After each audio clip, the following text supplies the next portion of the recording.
really trust scientists, like, a lot. Mm-hmm. But I think that's more because I don't really pay attention to what scientists do. And I think there's a lot of instances where scientists be doing shit they shouldn't be doing. There's a lot of science that's like, you got to watch like a reality TV show. Yeah. You got to just get checkups when they're at a different season. Yeah. Yeah. Like when they were talking about that guy who's supposed to be getting like the first ever brain transplant or whatever. Mm-hmm, mm-hmm. And part of me is like, that's cool. The other part of me is like, I don't know. I don't know if we should be doing that. There's a scientist that I follow that was saying that we can now make brains, like we can clone little brains, and we can now put them in machines and make them do simple tasks. Again, I don't know if we should be doing that. I think her name is CT on TikTok. She's pretty awesome. Yeah. Yeah. There's what's that thing? What's that quote? It's like, you spent all this time wondering if you could, and you didn't stop to think about if you should. Right. I think it might be a Jurassic Park reference, but don't quote me on that. Grow a brain, make them scroll through TikTok. Like, maybe... like, maybe don't do that. I say all of that because the title of this video is, Are Direwolves Going to Become OP Again? And I feel like that has something to do with, like, all the cloning and shit that they've been doing. Like, did that guy just get in trouble for cloning all those goats? What? Yeah. Wasn't that cloning goats? What up, Hope Biscuits? It's your girl Skitting back at it again. He was cloning goats? I think so. I think that's what he got in trouble for, was cloning goats so people to hunt or something like that. That's insane. All right. Well, I hope you guys are doing well. Hope you guys are staying safe and sanitized. This is my husband. You know who he is, but if you don't know who he is, his name is Chavez. He's pretty cool. I have 1,000 marbles. And I will dump them on the floor if you piss me off. Please don't. Please don't do that. We're watching Tier Zoo. Are Direwolves going to become OP again? I'm super excited to see what this video has in store for us. So without further ado, let's go ahead and get started. It's all over the news. Outside's modding community has successfully managed to mod the direwolf back into the game as a playable character again. I fucking knew it. While obviously this announcement generated a ton of discourse around the scientific and ethical implications of resurrecting extinct characters from previous balance patches, what I want to discuss is the potential... Don't tell the cheetah the main discourse. Resurrecting extinct characters from previous balance patches. What I want to discuss is the potential impact this could have on the competitive metagame. Just how overpowered was the dire wolf back during the Ice Age? And where are they most likely to place on the tier list in the current meta? Right. First, let's discuss the direwolf's base stats. Yeah. The easiest way to do this is to compare them to the grey wolf. So the most obvious difference is their size. Big. As they were on average a solid 40% larger than the grey wolf, which gave them a much higher HP stat. This allowed them to tank hits that would potentially one-shot a modern wolf, a necessity given how powerful their hunting targets were. Their power stat was also significantly higher, even greater than you'd expect based on their increased size alone. Their broader, heavier skulls granted them a dramatically stronger bite force, enough to easily crack a bone. This is where the direwolf's stat superiority ends, though. The direwolf had a lower intelligence stat than modern wolves, on account of their slightly lower brain-to-body mass ratio. Not so low as to preclude them from using pack hunting tactics, but definitely low enough that their ability to sense danger and avoid obvious traps apparently wasn't as sharp. Their legs were thicker and comparatively shorter, making them a bit less nimble and far less capable of distance running than the modern grey wolf.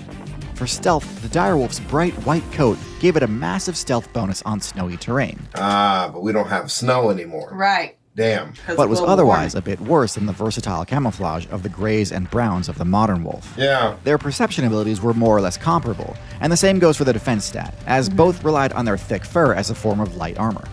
As alluded to before, for direwolves, the metagame during the Ice Age was basically constant boss rush mode. Each hunt would center around trying to bring down one of the Ice Age's many behemoths, something like a bison or a giant ground sloth. Their stat spread was excellent for this type of game plan. Jesus Christ.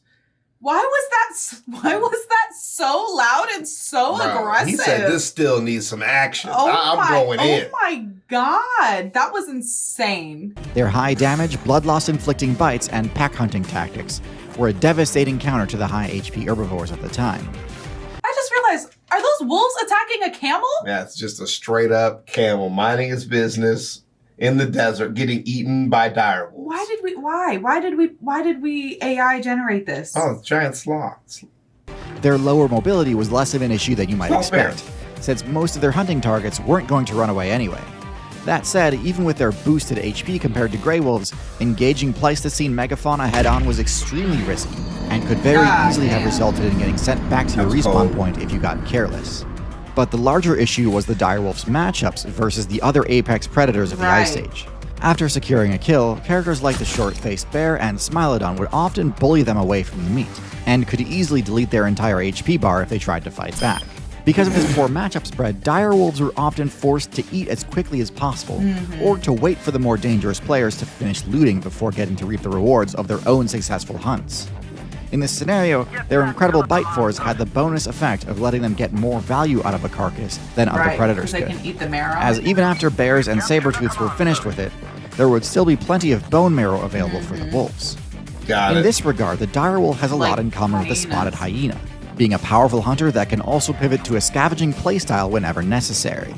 However, even though they have similarly powerful bone-crushing bites, only the hyena spec'd into the specialized durable molars for crunching on bone. Direwolves have much less specialized teeth, made more for just general meat shearing and inflicting bleed damage. Even with their higher bite force, over-reliance on bone crunching resulted in direwolves burning through the durability of their primary weapon, dulling its effectiveness in future combat scenarios. This was a massive long-term liability, and as a consequence, the direwolf unfortunately had a very low lifespan compared to the grey wolf. But obviously the meta has shifted a lot since the Ice Age. So what would the direwolf's matchup spread look like now? Well, the biggest change between then and now is the lack of megafauna. Gigantism is simply not seen as being necessary in the game's competitive landscape anymore, and so tailoring your character specifically to counter that type of build just isn't that potent of an advantage now. In fact, I would guess that their lower agility would offset any power advantage direwolves would bring to the table. Most of the current meta's key herbivores, like deer, rely solely on speed and perception to survive, and would be very difficult for a slower, bulkier wolf to catch. But with that said, direwolves would have a much easier time protecting any quarry they did manage to bring down. While grizzly bears would of course remain a threat, the matchup is nowhere near as much of a blowout as the short-faced bear was versus direwolves. In fact, even a pack of grey wolves can sometimes hold their own versus brown bears. And the direwolf's main adversary, the saber-tooth, has no modern analog in the North America server. Large cats are essentially a non-factor, while mid-sized cats like the puma would be obliterated 1v1. However, the last matchup they need to worry about is a lot more interesting. What would the matchup be like between the direwolf and the grey wolf? On its surface, it might seem like an obvious blowout. Direwolves are more powerful and can take more damage. And sure, in 1v1 combat, I don't think there'd be any doubt which character comes out ahead. But in terms of survival, the equation shifts dramatically. Direwolves were already struggling during the Ice Age. They were a popular pick for sure, but for many of the reasons already discussed, they were no top tier. Their core strategy only works well in a server filled with slow, giant targets. Grey wolves, on the other hand, have much more flexibility in their diet. When the opportunity arises for a pack to come together and bring down a large beast, grey wolves of course can and do rise to the occasion. But because of their smaller stature, they can subsist on smaller prey when necessary. Builds like the rabbit, beaver, and even fish can fill the gaps if there's ever a lack of large prey on the server. Direwolves, in addition to being too slow to reliably catch agile sprinters like rabbits, would not be able to thrive off of that diet. There's a reason that most other large predators function at least partially as generalist omnivores, with a broad skill set that can make use of a wide variety of food sources. Lastly, there's one final major difference between the Ice Age meta and the modern meta, and that is the centralization around the human build. The Grey Wolf is the literal best example in the game of a character that turned the threat of the new top tier into an opportunity, becoming the human's first choice for party member and hunting teammate. This is primarily due to the wolf's intelligence, exemplified by its ability to cooperate. Cooperate with its wolf teammates, cooperate with ravens asking for help chasing away rivals from carcasses, and of course cooperate with humans looking for help guarding their camps and chasing down prey. Direwolves were less cooperative, even with each other. With direwolves being both less intelligent and requiring more food to survive, it's unlikely they'd have ever been able to slot into a human's party. So ultimately, I do believe the wolves already established in the meta will be able to hold their ground against these fearsome Ice Age predators. After all, they did it once before. Grey wolves were added to the game around the start of the Ice Age, and survived through the entire glaciation period and into modern day. There's little reason to expect these resurrected direwolves would fare any better against the tried and true many times do we have to teach you this lesson, old man? Yeah. That's a good one. Yeah, that's a good reference. Grey Wolf now. Or is there? Okay. The fundamental assumption we've been making for this whole video is that these newly modded characters are in fact authentic direwolves. But how exactly did this group of data miners and modders go about reversing the removal of direwolves from the character select screen? You could be forgiven for assuming they simply got their hands on a former direwolf player's old save data and just copy-pasted the entire thing onto a fresh save file. If they'd done that, I would completely agree that they had indeed re-added the direwolf full stop. Okay. But no, if you take a look at the modder's dev blog, it appears their actual methodology was to take the Grey Wolf's game data and edit it to buff the Grey Wolf in a few specific areas to make it similar in size and power to the original direwolf. I see. Now, whether or not this counts as a true direwolf is kind of up to your own interpretation. If you modded a horse to give it a horn, did you make a rhino? If you modded a beluga whale to give it a tusk, did you make a narwhal? Kinda. I could kind of see both sides of the argument here. Right. But what I think is more important for our discussion is that these modders don't seem to have programmed in any of the direwolf's former limitations. Right. They buffed the wolf's size and strength, sure. They even gave it a stark white coat, giving it a huge stealth bonus on snowy terrain, similar to the polar bear. But as far as I can tell, they did not nerf its mobility by giving it proportionally shorter legs. Nor did they nerf the wolf's intelligence by giving it a proportionally smaller cranial cavity. Yeah. And this is where I do think there's a genuine risk of these modded characters becoming broken. Either in the overpowered sense or legitimately unplayable sense. They could be extremely overpowered, possessing all the advantages of the dire wolf with zero trade-offs. Legitimately. But it's also possible that this modded build is so overtuned that its energy upkeep costs will be completely unmanageable. I mean, yeah. Brain size in particular is one of those traits that can easily sink a build if the payoff doesn't materialize, as brain size is one of the most calorically demanding traits in the game. The original direwolf player base already ran into this roadblock at the end of the Ice Age, and this was without the increased energy needs of a larger brain. At the end of the Ice Age, the devs patched the game precisely to punish greedy, overtuned builds like this. And it was the compact efficiency of the... That was fucking cool. Yeah, it was kind of dope. That was a really cool little time lapse. Yeah, that was kind of cool. Greedy, overtuned builds like this. And it was the compact efficiency of the Grey Wolf, Coyote, and other small carnivores that kept them in the game while the direwolf faced extinction. Yeah. We may never know which of these extremes ends up being true, as the modders have so far maintained that these superwolves will only be playable on their private server, where presumably their massive energy demands will be met regardless of their viability. Anyway, there's still way too much we don't know about these modded superwolves for me to say for sure whether or not I think they're actually going to be overpowered. Even that bit about their increased brain size is heavily speculative. I don't actually know if the code they edited actually results in increased brain size. From what I can tell, it's at least indirectly tied to brain size, but without directly measuring these superwolves' brain sizes and metabolisms, it's impossible to say for sure. If you or anyone you know is a part of this modding community, I'd love to get in touch.